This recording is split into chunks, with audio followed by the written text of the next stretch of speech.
Hey, y'all, welcome back to the Late Night Vision Show. My name's Jason. I'm the owner of Outdoor Legacy. And as always, I've got my co-host, Hans, from the Hans East Texas YouTube channel. What's going on, buddy? How are things in the big town of Ben Wheeler, Texas tonight? Well, welcome y'all again for your weekly night hunting addiction anonymous therapy session.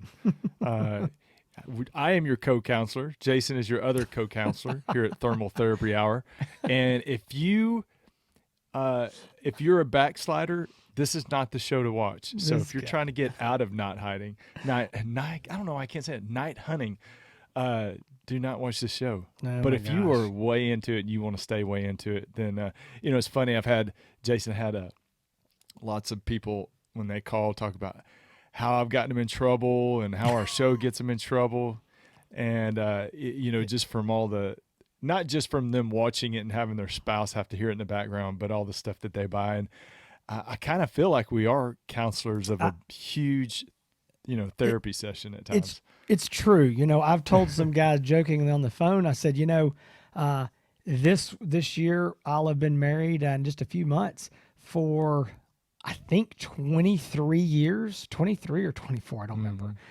And I've been absolutely faithful to my wife, but I've actually probably wrecked more homes than any man in America because there's been a lot of guys who have bought thermal scopes and their wives have, run them out. They're living in their truck now, in a van down by the river. And so, there's no question, being a thermal salesman, you definitely, you get some guys in some hot water, but no, guys. Exactly. Hey, listen, we're glad you're here this week. We've got a good topic. I think it's going to be a topic that if you're new to thermal hunting, night hunting, I think this will be good for you. There's probably going to be some guys that, you may have been doing this a while. Maybe you've got a scope, and there'll be some tips in here that might help you as well. So we got a pretty cool topic that we're going to talk about today. But I want to just tell you real quick, if you're looking for a night vision or a thermal optic, Outdoor Legacy is the place to go. I can say that,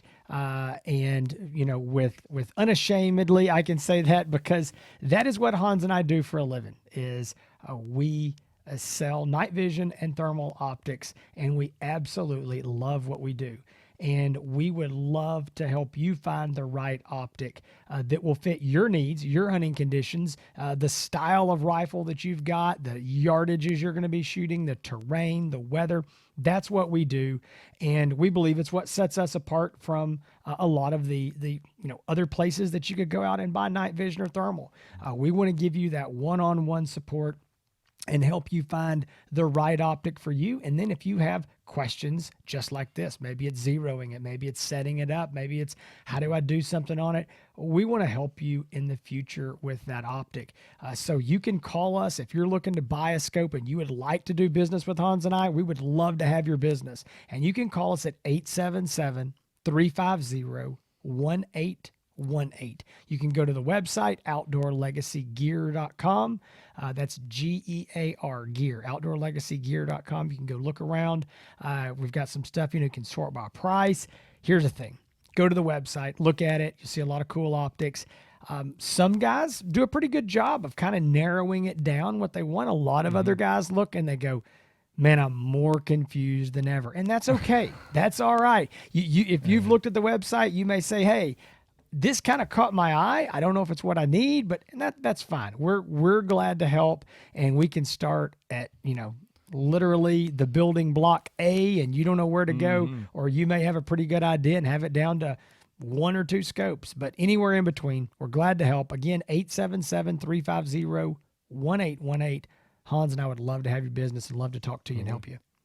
Good job, Jason. I'm gonna tell you, man. You got that down. You're pretty smooth. No hiccups in your speech there. Man, you believe that? Selling the company good. I think back to the Mr. Pillow guy. What's his name? Mike Lindell or something. Good guy. Yeah. Mm-hmm. You see his commercials, you're like, this. It's one of those commercials that looks like it costs $30 to make, and the guy's a super billionaire. But That's right. that's kind of I kind of think of, we getting So let me say getting our this: point. this Yeah, podcast costs more than $30 to make, and we're not super exactly, billionaires. So we're doing something exactly wrong. We need to take the Mr. exactly, Pillow.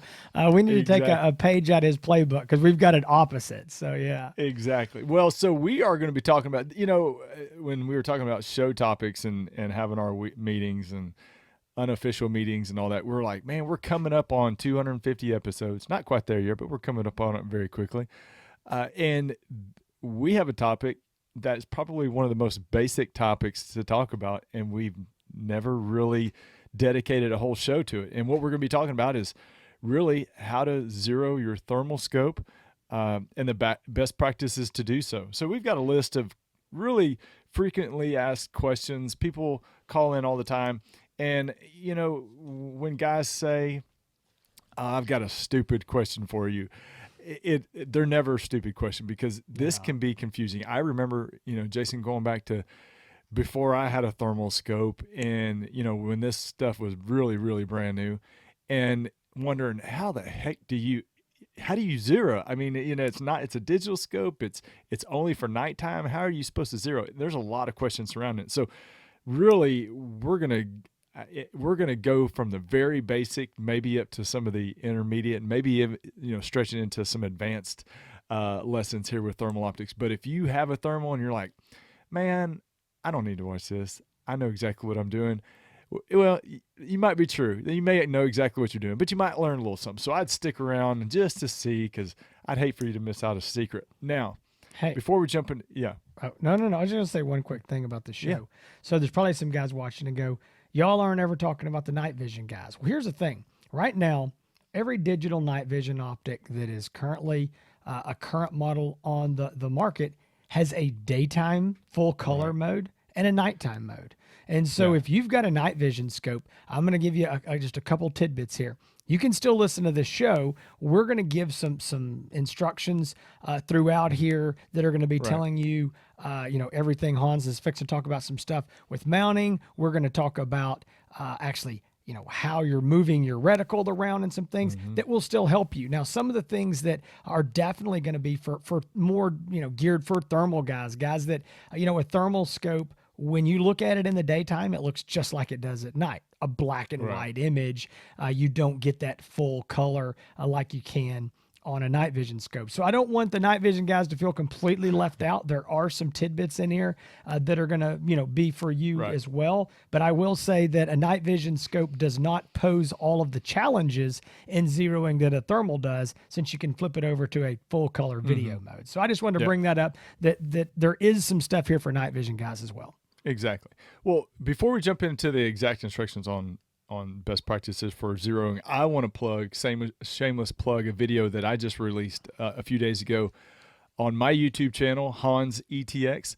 It's how to mount your thermal scope, and it's specifically for this mount I've got in my hand. If you're listening and you want to see it, I'll hop on over to YouTube. This is the American Defense Manufacturing. This is the 30 millimeter Recon mount. We sell it. It's $199. But this mount will fit on all of the Pulsar Digex, the C50s that seem to be a ghost that we talk about that nobody's ever seen. I'm just joking. But the Pulsar Digex C50, it fits that. The Pulsar Thermions, it fits. The iRay bolts, the AGM adders, any daytime optic that has a 30 millimeter tube. This mount will fit it, but it includes a lot of your thermal models. Now, the reason why I did a video specifically on this one is because there's a lot of questions about how to actually mount your scope in this mount, because a lot of the other scopes, whether it be the Radlers or the AGM Radlers or the Bearing Optics Hogsters or the Envisions, I know I'm probably missing some, but a lot of those come with the mount already mounted to the scope, and that makes it nice. You pull it out of the box, you throw it on your rifle, you're ready to go. But these sometimes are intimidating to especially newer people or people that don't have experience mounting an optic, this ADM mount. But if you want to see instructions on how to do that, go check out my video. Very easy. I'll give you the tidbits right here. I mean, this is a cantilever mount that it'll work well on an AR style rifle, a bolt action rifle. You can actually flip it around if you need more eye relief or if you need that optic to come back. There's a certain way, and we reached out to Tom Stewart at ADM on the exact instructions on getting this thing torqued down correctly. But he said, and something that obviously makes a lot of sense, is you're going to want to tighten these bottom wrenches down first. 25 inch pounds on the bottom Allen screws. Tighten those down first, and then you leave zero pressure on the top screws up there. Gives you a chance to move it side to side. Anyway, I'm not going to get all into. You're going to give away the whole video. I know, but go check it out. Hans East Texas, HANSETX. If you have one of these scopes, or if you're looking at getting one of these scopes, real easy to do, not difficult. But I would love y'all to go check it out. I'm gonna say a couple things. I watched the video. It's about 12 or 15 minutes long.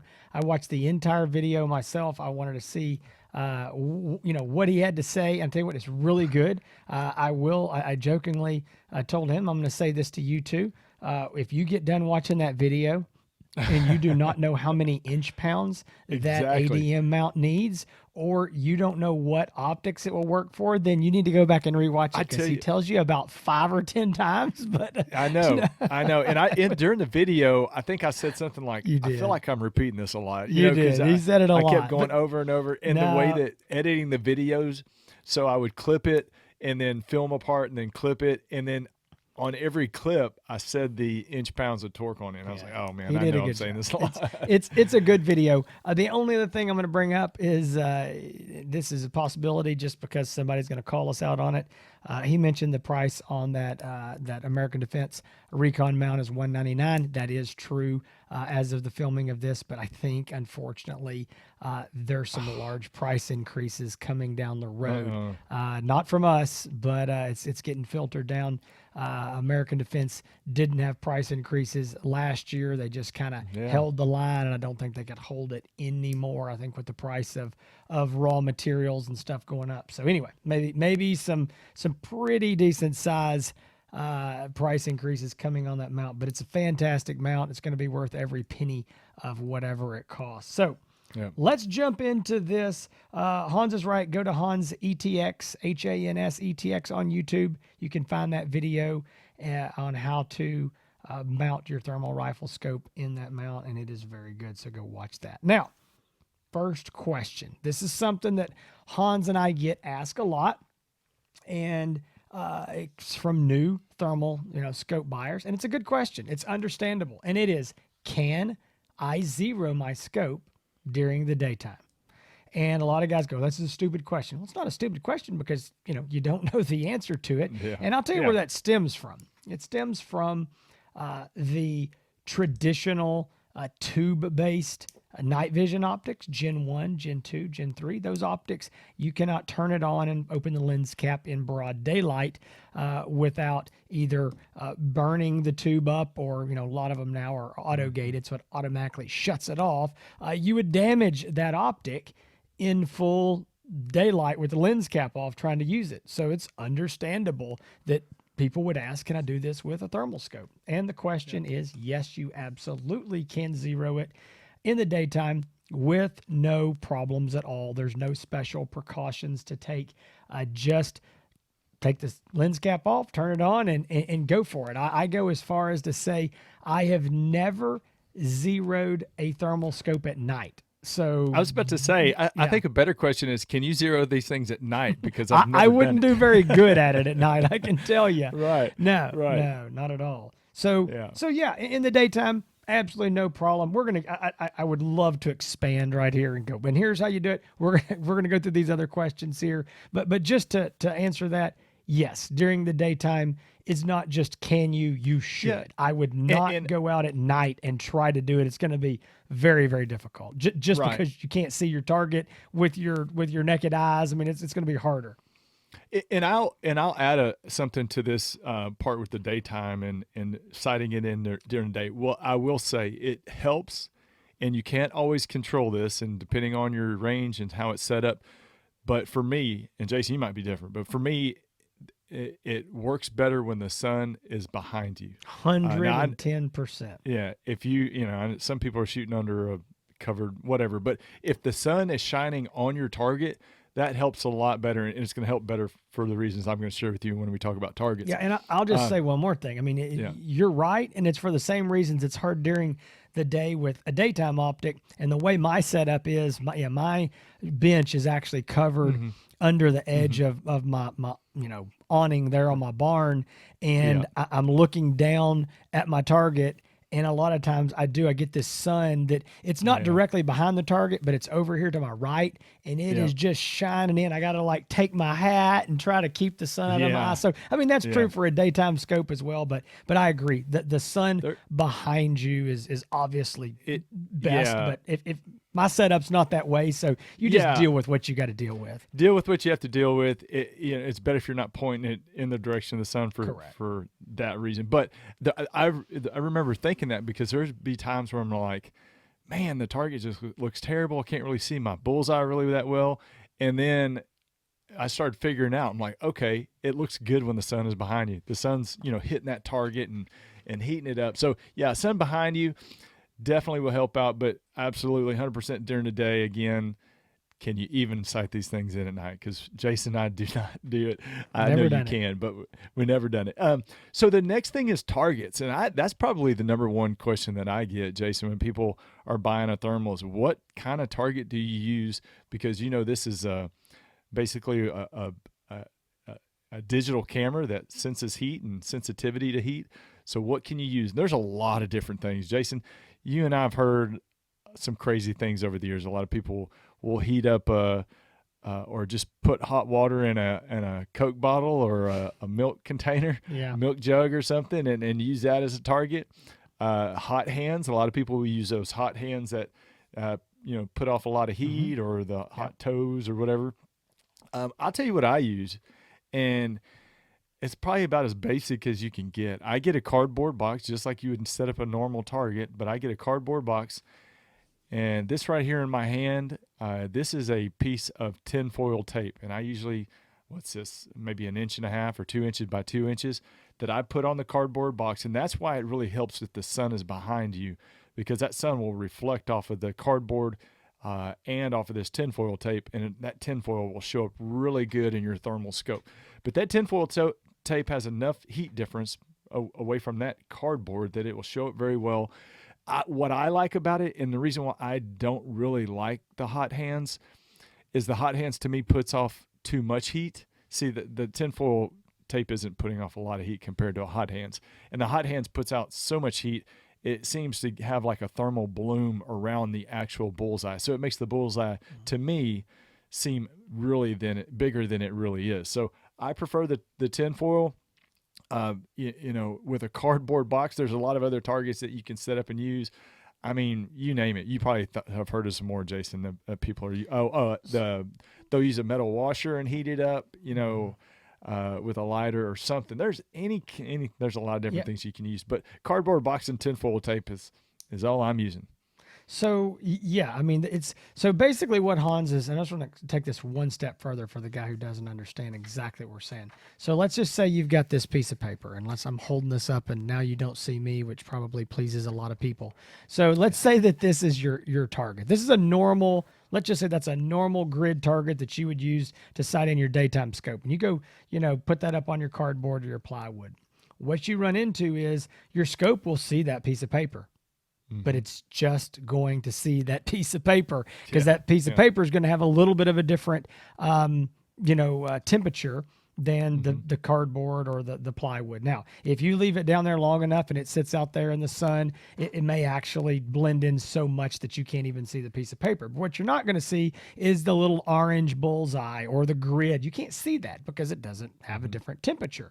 So you're just going to see a piece of paper. That doesn't work. That's why Hans is saying the piece of tinfoil or, the hot hands that people use. I agree with him. We used to use hot hands. I think that's what everybody used a long time ago. But as we've all, become more experienced in this industry and people have come up with better ideas and learned things about these thermals, we figured out, number one, those hot hands, they're like, 2.5 inches by 3 or 4 inches, and that's big. And even if Yeah. you fold it in half, and like Hans said, you put it down there, that thing just gets hotter and hotter and hotter, and before you know it, you're shooting at a softball, and that's Yeah. too big. You don't want your bullseye that big.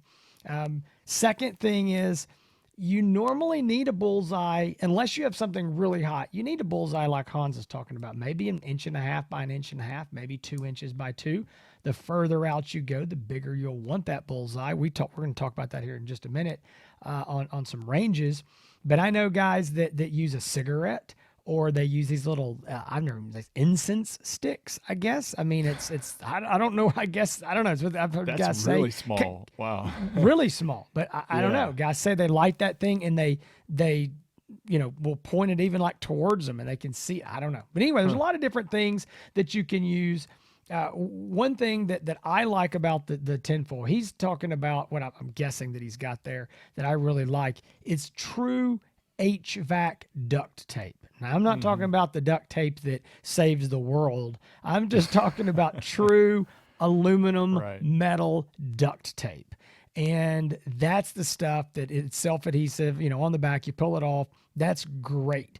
If you don't have that, and that stuff used to be cheap, it is not cheap anymore. If you don't have that, regular tinfoil out of the kitchen, you can cut your little square, you can tape it up there, you can thumbtack it up there, whatever you want. And Hans was talking about the sun. So guys ask me, all right, what if it's not sunny?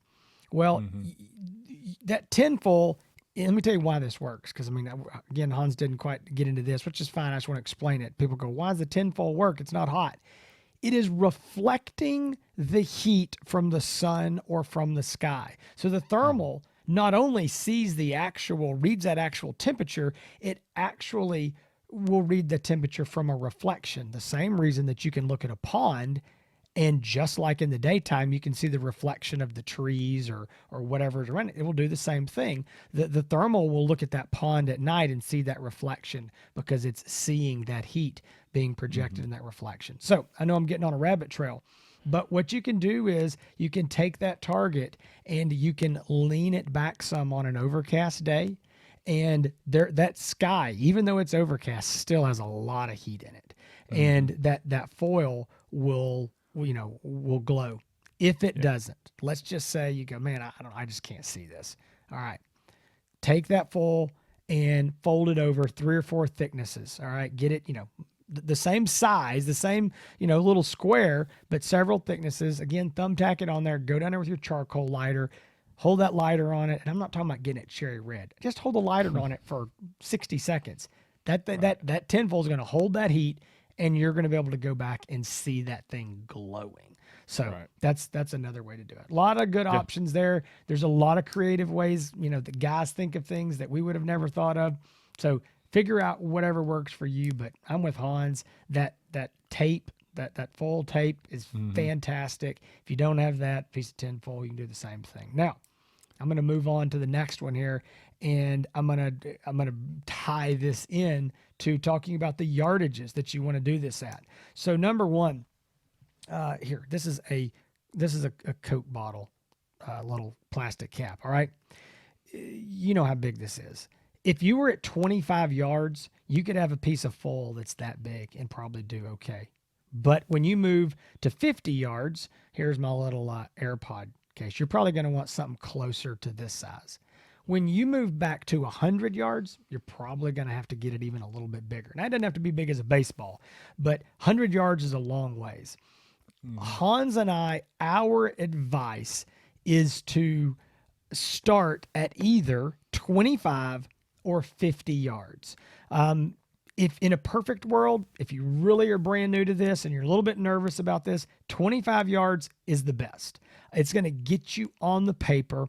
It's going to allow you to get dialed in closer and then go to 50. I don't start at 25 because I'm lazy. And I don't want to start at 25 and then have to go either, reset up back here or move my target another 25 yards. I'm just lazy. So I start at 50. But there's been some times at 50, I'm off the paper. Then it's super frustrating. And, now I have to go to 25. So anyway, 25, 50 yards. But here is this is the advice, and I'm going to say this. Hans and I didn't even talk about this point, but I know he's going to agree. Do your work at 50 yards. Okay. Hans and I generally only zero at 50 yards. Look at the ballistics for whatever you're shooting, whatever caliber and bullet, and see what it is. Maybe you need to be 1 inch high at 50 yards, and that'll put you dead on at 100. Some guys are more concerned with where they're at 200. So maybe they need to, be so many inches away from the bullseye at 50 to know where they're going to be at 200. Fine, do that. We only zero at 50. It is so much easier, and we just trust it. We've done this enough with our calibers. We know where we need to be, and we know we're still going to be good at 200 yards, and we can make our adjustments, what I call Kentucky windage, just knowing what your kind of holdovers are. Now, Right. a lot of guys, especially guys coming from the daytime hunting world, guys that maybe do a lot of long range shooting, or maybe you're a deer hunter, elk hunter, daytime coyote hunter, and you're used to shooting 150, 200, 300 yards, and you cannot imagine not going out there and shooting your rifle at 100 yards or 200 yards. Because I fully agree, as a daytime hunter, I mean, if you just give me my rifle, I'm going out to 100 yards and setting the target up. It's just what we do. It's just the old standby. I get that. But it's way harder to look out there and see your little bullseye at 100 yards. And so you got to think about, let me say it like this. So this little coat cap, all right, this is about the size, and maybe even a little bit bigger, of the average bullseye on a paper target. Honestly, it's probably bigger than a bullseye on a target. And you can't see something that small with most of these thermal scopes at 100 yards. Some of the really, really sensitive, good scopes with higher magnification, you might. So what this leads into is guys saying, well, I'm not getting this thing dialed in like I want to at 100 or 200 yards. Well, it's not the scope's fault. And it's not necessarily the rifle or the ammo's fault, but you've got to have a bigger bullseye. So you're just trying to hold steady on something maybe this size versus something this size. And that's why people sometimes go, my bullets are grouping and they'll fit under, a $50, but I'm used to doing it under a nickel. Well, again, you're aiming at a bigger bullseye. So I'm a little bit on a rabbit trail there, but yardages, we would just say 25 to get you there.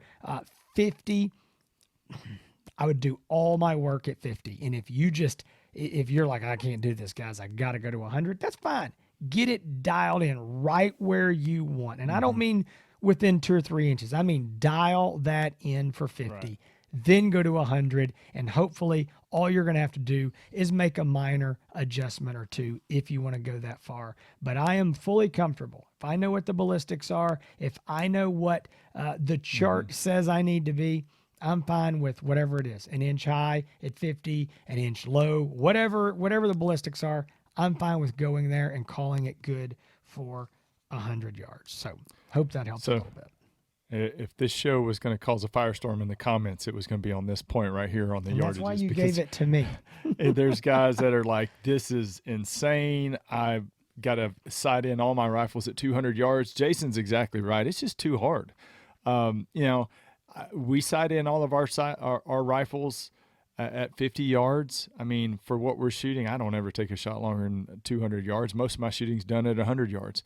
But these optics, when I say these optics, thermal optics, are not designed to be precise shooting optics like a high-end daytime scope. I mean, I had a guy call and say, there's something wrong with my scope. I can only sight in and get a 1-inch group at 100 yards. And I said, well, congratulations. You're a better shooter than most people that are, calling it. I mean, because that's true. A 1-inch group at 100 yards is, in the thermal world, is considered good. But Hans, I want to say one thing here. I want to, before somebody hears this, Hans is not saying that is a deficiency in the scope. If you can put that scope and that rifle in a perfect immovable vise, that scope has the exact same accuracy as a daytime scope, but it goes back to what I'm talking about here. What are you Seeing the aiming target. at? It's Yeah, the seeing the target. bullseye. You are not Yep. able. I mean, here's my chapstick. I mean, that's probably closer Yeah. to the bullseye, the cap of that, of what you're normally aiming at, and you cannot do that on a thermal. So I just want to be sure No, people don't it's hear that and exactly go, right. "There's Yeah. something wrong with the scope." It's not that at It's all. it's Yeah. not the scope. Yeah, definitely not the scope. These things are very, very accurate, but it's the target. And I'll tell you, the bullseye, the shape can change in the scope. I mean, just depending on Yeah. the heat. So That's right. it is not the scope. It is the target, and there's no perfect solution right now for making that better. Maybe then one day something will be invented, but there's no perfect solution for that. I want to say one more quick thing that I put a note here and I didn't go back to it when you were talking about targets. I tell you what I like to do. I like to use the tinfoil, and that's the only thing I generally use, or the true HVAC duct tape. But I like to use if I'm on cardboard or plywood or something, those shoot and see targets. Now, guys, you know what those are. They're you can get them round, square, whatever, but they're normally black, and when you shoot them, it knocks off the little black paint on there, and it's Yeah. orange or chartreuse underneath there, and you can see them. And the reason I like that is now, and Hans is kind of going to get into this, or one of us is going to here in a minute, talking about doing some more zeroing and actually moving your reticle around. But that way, when you look down there with your daytime scope or your binoculars or your spotting scopes, that I was trying to say, you can see that bullet hole really well. If you're just shooting into cardboard, you may see it, but it may be hard to go, where is it? But if you're shooting one of those shoot and see targets, just like you would with a daytime optic, boom, okay, I'm 3 inches left. It's really easy to see when you look with your binoculars or something. So I didn't want to forget that. That was something I was just going to say. You can put your good point. tinfoil in the center of one of those targets, and it's way easier now to see, your point of impact. So, all right, back to it, Hans. I'm sorry for interrupting you. Yeah, no problem. Like I said, 50 yards is what I always zero my thermals at. I know the calibers I'm shooting. Not much difference between that and a couple hundred yards. You can sight it in a couple hundred yards. You can sight in for 100 yards. It's just the difficulty level goes way up from there. But anyway, let's talk about another question that comes up quite a bit, and that's multiple rifle zeros on one scope or profiles on one scope. Jason, I think all of these scopes now, I don't know of one that doesn't, where you can't set up multiple zeros on these scopes. And that's for, different distances that you might want to sight in. So either you can sight in these scopes on the same rifle at different distances, or you can set up different rifles and switch it back and forth to another rifle with either the same zero or a different zero. The combinations are endless, but obviously to do this, you've got to have a very good, high quality, quick release mount, something that is designed for taking on and off the rifle without re-zeroing. These things are very accurate as far as putting it back on and holding zero, especially the American Defense and the ones that we test. Had a guy recommend us doing a video on that one of these days on the accuracy of them in between shots after taking it off. But yes, you can set up multiple rifle profiles on all these scopes now, where you can have a 25 yards. I don't know why you'd want to, but you could have 25, 50. You could have a 50 and 100 and 200 all the way out. Okay. Yeah. Go ahead. Yeah. I want to interrupt. I'm going to interrupt here. Hans is right. You can, but I want to be clear. You do not want to do that. And I'm going to say why. I've got a lot of guys who are new to this, and that's what they want to do. I'm going to have a 50. I'm going to have 100. I'm going to have 150. I'm going to have 200. The problem is these things are not, these profiles, they're not made to change on the fly while the animal is in front of you. Okay. So Hans is right. You could do that. And a lot of guys think they're going to, but I would tell people too, it gets really goofy here. If you've got a 50, 100, 150, a 200, then you have to play in your mind and go, okay, I'm on my 150 yard zero, but now the animal has come in to 115 and I don't have time to change it. So now I have to hold under, not over. you can get Yeah. yourself in a bind. I Oh promise yeah. you, you will miss more animals by not knowing whether you need to hold dead on, hold under, hold over, or forgetting which Yeah. number you're on. So Right. I advise you, if you're going to do that, maybe you're going to be 100 yards shooting tonight. Maybe you're going to go out and do something like really long range. Hey, everything we see tonight, or maybe I got I'm shooting off of a dead cow or something out there shooting, coyotes, and it's Yeah. going to be at Yeah. 300 Exactly. yards. I'm going to change to a 300 yard zero because everything's at 300. I mean, that's reasonable. I know what you're doing Yeah. there. You definitely don't want to be calling coyotes in and having to No, change your zeros for not at all. sure. But all these scopes have the option to do that. Really, I like to use that function more for just changing it out to a different rifle. And Yeah. like I said, all of my zeros are 50 yards, but rifles are going to shoot differently. So changing it out to a different rifle as long as you're keeping this. And what's important, and we could go all down a rabbit hole that we don't want to get into with this conversation, but uh, Picatinny rails is what it's this mount right here. The American Defense Recon mount fits on.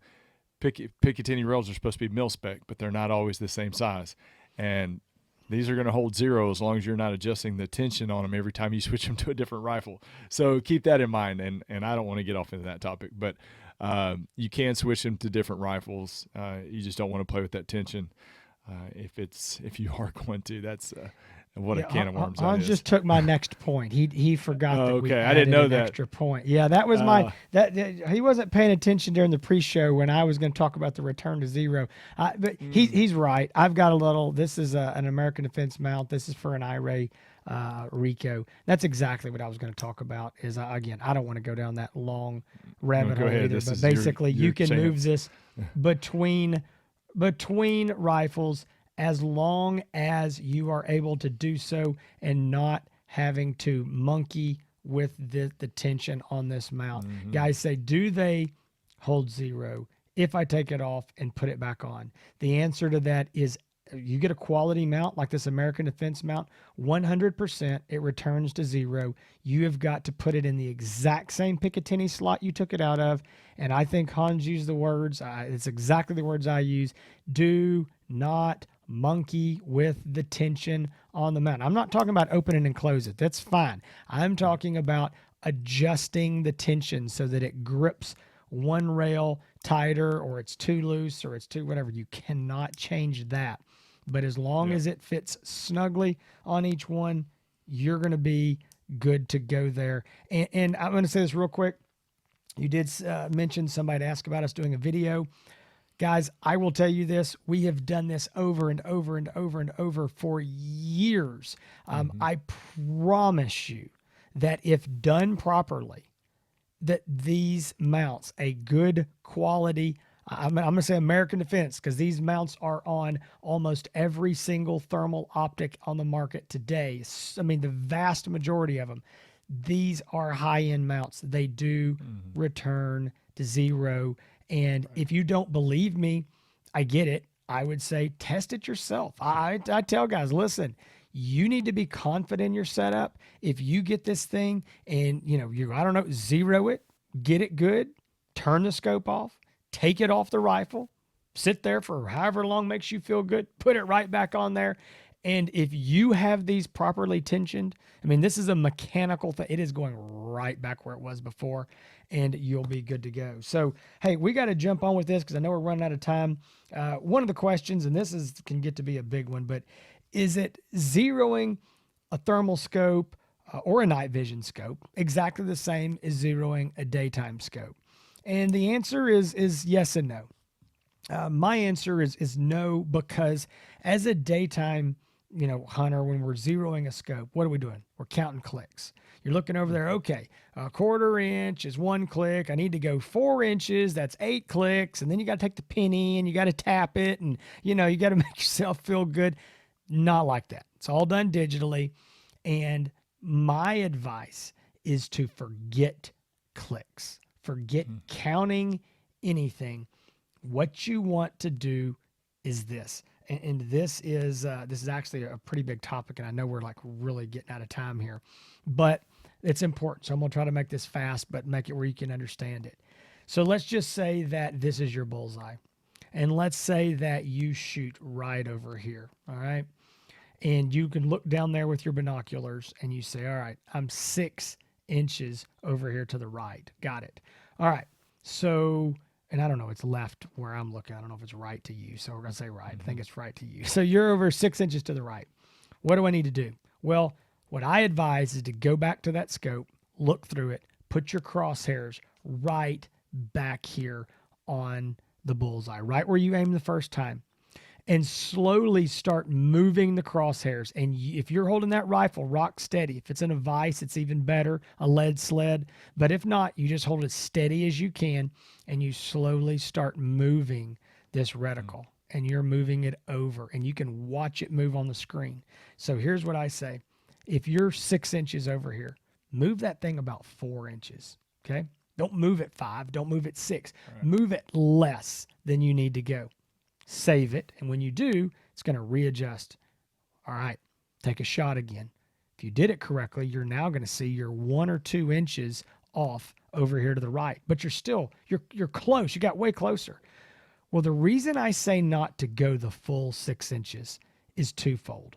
Number one, if you go what you think is 6 inches, but you really went 8 inches, now when you shoot, your bullet's going to be over here on this side because you went too far.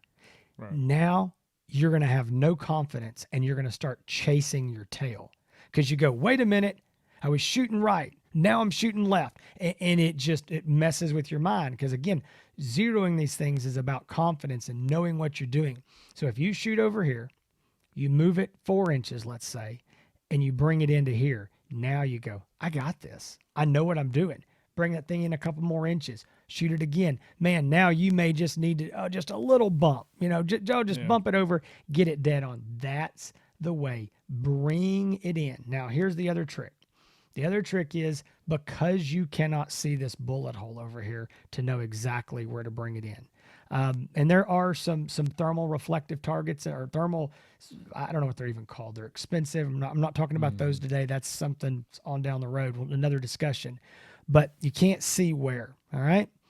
What you can do is, if you're not like me, and I'm lazy, I admit this again, you can walk down there and you can take another piece of that tinfoil or whatever it is that you're using as your bullseye, and you can put another piece of that over your point of impact. Now, when you walk back up there and get on your bench, you can see the bullseye and you can see the point of impact. Now, you can move it to exactly where that point of impact is and probably do it in just a couple shots. So that way, even if you're more than just left, maybe you're high and left or right, now you can move that crosshair right to that point of impact.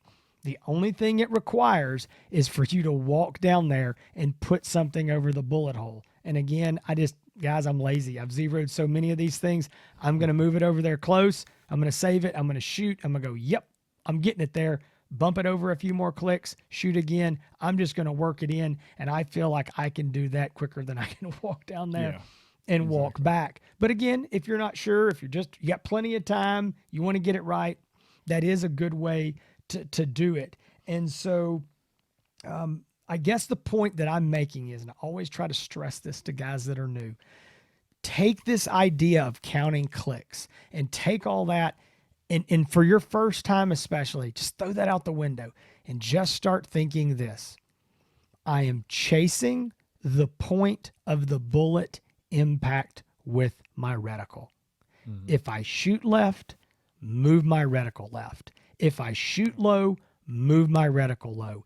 Chase the point of the bullet impact is all you're doing. Save it, shoot again. And again, this is my last piece of advice, and I'll shut up here. Make smaller adjustments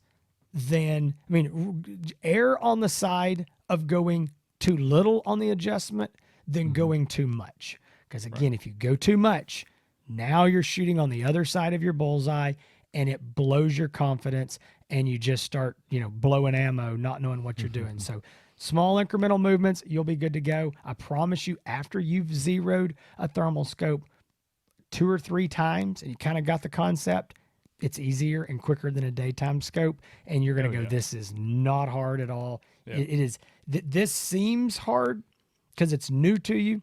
I promise you, it's not. Once you get out there and do it a couple times, you'll be an old pro. Yeah.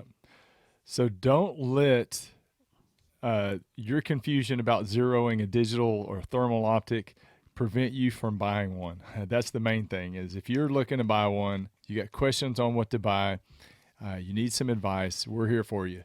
You can call us 877-350-1818. You can call and talk to me directly, and you can ask for Hans, and I'll help you out. You can even talk to Jason whenever he's working, which is all the time. I was about But to say, are you fixing to say when I'm No. not working? I was like, what is No. that? no, you're working all the time, but he's trying to drive the ship and work at the same time too, and that can be a little bit difficult. So call and ask for Not me, good. Hans, 877-350-1818. You can always visit the website, outdoorlegacygear.com. You can find all the products there. If you want to find more information about the Late Night Vision Show, you can find us on all the socials, Facebook, Instagram. If you're watching on YouTube, you already found us here, but you can find all of our past episodes in one convenient spot on the latenightvision.show.com. Go check it out over there. You can find Outdoor Legacy on Instagram, on Facebook, and on YouTube. And you can find me over on YouTube, which I mentioned earlier in the video, Hans ETX. It's HANSETX, or on Facebook. Now, Jason, you can find me on Facebook. And I've got a Facebook. Hell has frozen over. And Hans has a Facebook page now, which is kind of crazy. It is 'cause I didn't know crazy, that and was you gonna- can't find it. I spent an hour Yeah, and a half exactly. and couldn't find it. You can find my Facebook page at Hans ETX. Good luck. I don't know. We'll have to figure out how hold to. hold on. I'm going to help him, guys. He literally, this just happened like in the last 48 hours. So let me help you real quick.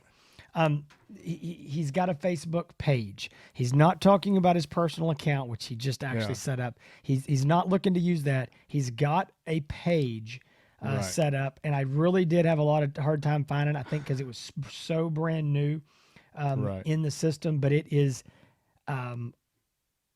the official Hans ETX. The official Hans ETX. The reason he had to take that is because some worthless pirate out there took Hans ETX. Oh, you stole my name. And whoever you are, That's it. there's a special place for you. You stole Hans's Facebook page, but That's it's right. the official Hans ETX. That's his page. That's where you need to go find. I had the hardest time finding it. I think, again, he just got this set up a few hours ago. So hopefully by the time y'all see this, you'll be able to find him. If you want to sell it back to me, my name, you can. I'll give you $10, but no more. It's not worth more than that, than the $10. I'll give 15. Yeah, exactly. So hey, real quick, Yeah. I'm going to try to share his page on the Outdoor Legacy page on Facebook and on the Late Night Vision Show page. I'm going to try to do that here this week. So if you can't find it, go to those two pages, the Late Night Vision Show or Outdoor Legacy on Facebook, and I'll try to have a link there and get it shared. There's a lot more people on Facebook than there is on Instagram, but check that out. Love you to check it out. Take a lot of pictures. If you see me on Instagram, I take a lot of pictures, take a lot of videos, all that kind of stuff. Posting some nonsense from time to time, but go check out and like and follow the Hans ETX Facebook page. Now, it sounds weird to say. It does. Jason? It's. Let me just tell you, I think I should go buy a lottery ticket. I'm probably going to win the Mega Millions. Hans just he has a Facebook page. He doesn't know how to use it. Nobody can find it, but he supposedly got one. But anyway. All right, guys, listen, I know this has been kind of a long show. We weren't intending that, but there's just a lot of information here. I hope you made it to the end. Maybe if you are an experienced thermal shooter and you made it to right here, you go, oh my gosh, give me those 50 minutes of my life back. You may be thinking that if you're brand new, but if you are brand new, I promise you may think this was worthless, but there were some tidbits there, some good advice. And I don't say that bragging just because we gave it. These are a lot of things that Hans and I learned the hard way. These are things that some of these things that customers have brought up to us. Hey, here's a good way of doing it. Here's what we've answering done. So, hundreds of questions about the topic. That's right. So yeah. So we have, it is not just our experience doing it, but our experience answering so many questions. And we hope that it was helpful. But here's the thing, guys. This is the last thing, and I'll end with this. If you buy your scope from Outdoor Legacy and you purchase it from us and you watch this show and you're still like, I'm confused. I just need a little more help on the concept, or what did you say about this? You can call us 877-350-1818. When you purchase from us, this is one of the services that we offer, is we are here to help you. Maybe Hans, maybe me, maybe our new salesman Ashley. All of us have got experience with these optics, and we're glad to help our customers when you need it on. Maybe it's just, hold on a minute, what were you saying again? Which way do I move it? We're glad to help. So guys, we appreciate you watching the show. We appreciate all of our customers who make this show possible. Thank you for all the likes. Thank you for the subscribes. It means a lot to us. And we have got some other shows planned. I know of 2 shows right now that are in the works that we are working, trying to get finalized. They're going to be great shows. One's a review, and one's going to be an interview with Mr. Jim Willie. Got a couple more ideas coming down the road. Lots of exciting stuff coming this late winter and spring 2023 from the Late Night Visions show. So don't miss an episode. Y'all stay tuned right here. But between now and then, y'all stay safe in the fields and keep making those bacon pancakes.